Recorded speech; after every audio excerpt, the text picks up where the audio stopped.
એમએસયુના પરિસરમાંથી દારૂની બોટલો મળી આવતા અનેક સવાલો ઊભા થયા છે। ગાંધીના ગુજરાતમાં દારૂબંધી છે, પરંતુ આ માત્ર કાગળ પર હોય અને વાસ્તવિક ધરાતલ પર ચિત્ર જુદું જણાય છે। ગાંધીના ગુજરાતમાં શહેરોની અંદર તો દારૂ મળે જ છે, પણ સરસ્વતીના મંદિર સમાન વિદ્યાધામોમાં પણ હવે સુરક્ષિત રહ્યા નથી। વિદ્યાધામ એમએસ યુનિવર્સિટીમાં દારૂની બોટલો જોવા મળી હતી।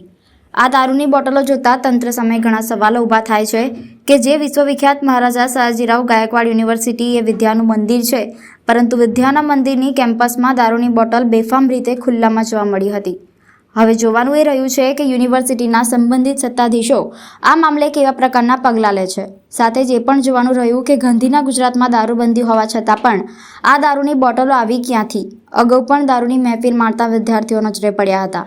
આવા બનાવો છતાં યુનિવર્સિટીની સુરક્ષા કરતા કર્મીઓ કેમ આવા તત્વોને રોકી શકતા નથી અને કાર્યવાહી કરતા નથી, તે પણ સવાલ ઉઠ્યા છે। આ મામલે સંબંધિત પોલીસ તંત્ર અને યુનિવર્સિટીના તંત્ર યોગ્ય કાર્યવાહી કરે, જેથી આવી ઘટનાઓનું પુનરાવર્તન ન થાય તે જરૂરી છે।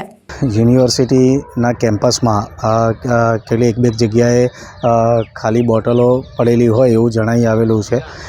યુનિવર્સિટી આ બાબતે ખૂબ જ કડક છે। કોઈપણ સંજોગોમાં અનધિકૃત એક્ટિવિટી ચલાવી લે એવી યુનિવર્સિટીમાં કોઈ શક્યતાઓ નથી, અને ભૂતકાળમાં પણ જ્યારે પણ કોઈ પણ વિદ્યાર્થીઓ અથવા તો અન્ય કોઈ વ્યક્તિ આ પ્રકારે અનધિકૃત રીતે પકડાયા છે ત્યારે એના પર કડક કાર્યવાહી કરવામાં આવેલી છે।